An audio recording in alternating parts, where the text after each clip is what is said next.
か。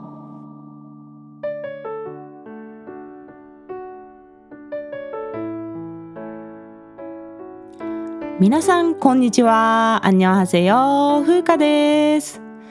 早いもので今年も最終週に入りました。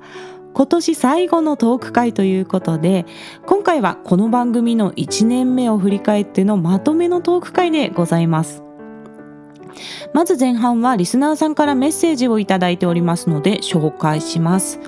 ハルスイッソさんから韓国語でメッセージをいただきました。風花씨 안녕하세요。風花さんこんにちは。손시경씨가 이 프로그램을 시청한 적이 있다는 것을 알게 됐어요。손시경さんがこの番組を見ていたことに気づいていましたよ。또한 한국어로 메시지를 보낼 수 있기 때문에 저도 한국어로 한번 메시지를 써보았습니다。また韓国語でメッセージを送れるので、私も韓国語で一度メッセージを書いてみました。항상 즐거운 방송 감사드립니다。いつも楽しい放送をありがとうございます。그리고 이전에 제 질문에 답해 주셔서 감사합니다。そして以前は私の質問に答えてくださりありがとうございます。팟캐스트에 한국 음악 방송이 있지만 아직 모르는 부분이 많습니다。ポッドキャストで韓国の音楽の番組はありますが、まだわからない部分が多いです。저도 팟캐스트에서 한국 음악 방송을 찾아보고 있습니다만 맞는 방송을 찾을 수 없습니다。私もポッドキャストで韓国の音楽番組を探してみましたが、ちょうどいい番組を見つけられていません。한국 발라드를 전문적으로 소개하는 한국의 팟캐스트가 있으면 알려주세요。韓国バラードを専門的に紹介する韓国のポッドキャストがあれば教えてください。그럼 또 다음 방송을 기대하고 있습니다。ではまた次の放送を楽しみにしています。ということでありがとうございます。할수있어씨 항상 응원해 주셔서 감사합니다。いつも応援してくださってありがとうございます。얼마 전에 메시지를 받았는데 늦어서 죄송해요。しばらく前にメッセージをいただいていたのに遅くなってすみません。제가 좀 연습하는 시간이 필요했거든요。少し練習する時間が必要だったんですね。で、韓国バラードを専門的に扱う韓国のポッドキャスト番組っていうことなんですが、そもそも韓国の方が個人で発信しているポッドキャスト番組は少ないという現状があるんですね。で、韓国にはパッパンというポッドキャストのサイトがあって、最近はパッパンの番組もポッドキャストに転載されているんですけれども、トーク中心の番組が多いですね。で、パッパンでバラード歌手のテイさんがバラード의民族、バラードの民族という番組を配信されているんですが、こちらもね、音楽をかけるっていうよりはバラード曲についてトークするっていう感じの番組ですね。で、エイリーさんがゲストにいらっしゃってトッケビの OST の話をしている回もあって、この番組結構面白くて私は気に入って聞いています。一応こちらのリンク貼っておきますね。あとはポッドキャストで聞ける韓国の番組は SBS ラジオなどで実際に放送されたラジオ番組をポッドキャストに転載してるっていう場合が多いんですよね。で、おそらくハルシストさんはこういった解説系よりはバラード音楽をたくさん流してくれる番組をお探しだと思うんですけれども、そういった番組が今後配信されるかどうかはどれぐらい韓国で Spotify が定着するかによると思うんですよね。ポッドキャストの配信アプリでメジャーなアプリというのがアンカーというアプリなんですけれど、私もこのアンカーを使ってラジオを配信しているんですが、このアンカーという企業は Spotify の参加企業なんですね。で、アンカーを使ってラジオを配信すると Spotify で配信されているプロの楽曲を自分のラジオのトークの間に挟み込むことができるので、以前私もこの方法を使ってパクヒョシンさんの回とかでですね、実際のパクヒョシンさんの音源を入れて配信するということをしたんですね。で Spotify が日本に上陸したのは2017年頃でですね、この頃はアプリで音楽を聴くサービスを使うことが一般的になってきてた頃だったんで、日本では Spotify ってある程度広まってしっかり根付いているアプリなんですけれども、韓国に Spotify が上陸したのは2021年なんですよ。つい去年のことっていうことですね。で Spotify の中で K-POP の音楽の配信自体はもう2014年ぐらいからされてるんですけれども、実際にこの一般のリスナーさんが Spotify のアプリを使って聴けるようになったっていうのが、実は韓国が去年からなんですね。なので Spotify が上陸したタイミングで、韓国ではすでにメロンとか Genie とかそういった音楽アプリがもうしっかり根付いていてですね、Apple Music ですら韓国は伸び悩んだっていう市場なので、今後この Spotify がどれぐらい定着するかっていうことによると思います。Spotify の人気が出て韓国の中でもユーザーがたくさんいるっていう状態になれば、おそらく韓国からも個人のポッドキャストがたくさん配信されて、その中にはねバラード音楽を挟み込んで流すような番組っていうのも放送されるんじゃないかなとは思いますね。そんな韓国のポッドキャスト事情でございました。ハルシストさん、韓国語でのメッセージね、ありがとうございました。続いてマコペコさんからもメッセージいただいておりますので紹介します。안녕하세요。11月12月とリクエストに答えてくださりありがとうございました。今年は風花さんのおかげで今まで知らなかった韓国の名曲たちとたくさん出会えました。気に入った曲はヘビロテしてます。またおすすめの YouTube 動画も楽しく拝見しています。特に68回で紹介された10センチ10センチはお気に入りです。もし今後10センチをカバーする機会があれば Born to Love、日本語では For Love っていう風に出てくる曲ですね。この曲をお願いします。この曲は私たちのブルースの OST でしたが、私が今年見たドラマの上位入賞作品です。類活部門においては優勝と書いてありますね。もう泣けるねドラマってことですね。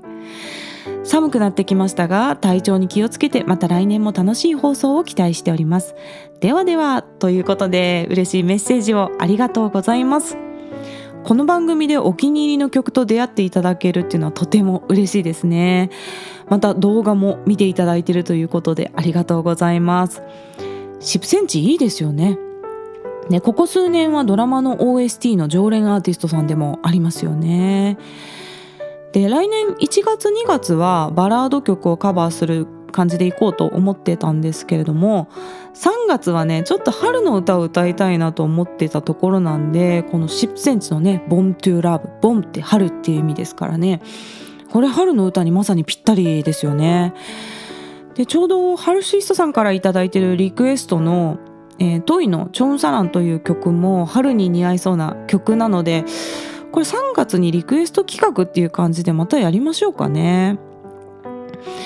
ドラマ私たちのブルースはですね、私はまだ見てないんですけれども、すごく良かったっていう声を周りで聞くので気になってた作品なんですよ。せっかくなんでドラマを見て準備して、この10センチの Born to Love カバーしたいと思います。そんなわけでメッセージありがとうございました。ちょうど前回の放送を収録した後にたくさんメッセージをいただきまして、本当にありがとうございます。で、次回の歌会の冒頭でもねメッセージ紹介を入れていきますね。さて、この番組は2022年の1月第1週から配信を始めましたので、今週で1周年というか1年なんですね。本当に皆さんお付き合いありがとうございます。後半は1年を振り返りながら雑感を語るトークでお届けいたします。最初はこの番組週2回で配信していて、途中から月曜日のトーク会を各週にしましたので、2022年は全94エピソードを配信して、そのうち歌会が52回という構成でございました。メドレーをやった回もあったので、だいたい60曲前後を1年でカバーした感じですかね。この番組はアンカーというねアプリから配信しているんですけれども、アンカーがリスナーさんの傾向などを1年で分析してくれるというサービスがあるんですね。まずリスナーさんがどのような音楽アプリでこの番組を聞いてくださっているかというと、一番多いのが Amazon Music で 40%、 続いて Spotify が 22%、 Apple Podcast 19%、 Google Podcast が 3% という構成になっております。ジョイジョイライフの方は Apple と Spotify の2強なんですよね。なので番組によってだいぶリスナーさんの傾向が違いますね。で、おそらく Amazon プライムで韓国ドラマをご覧になっている方々が多分 Amazon Music も使っておられて、おそらくね Amazon Music の中に韓国好きな方が多いんじゃないかなというふうに予想しております。そして Spotify まとめといってですね、このアンカーの企業の Spotify ですね、Spotify が1年のまとめをしてくれるっていうサービスもあるんですけれども、それによるとこの番組カンバラを聞こうは92人のリスナーさんのトップポッドキャストだったそうです。つまりいろんなポッドキャスト番組がある中で一番たくさん聞いた番組がカンバラを聞こうだった人がなんと Spotify だけで92人もいてくださるということで、大変ありがたいです。このトップポッドキャストはね、ジョイジョイライフよりずっと多かったんですよ。もちろんジョイジョイライフの方が先に始めてるので、リスナーさんの規模自体は大きいんですけれども、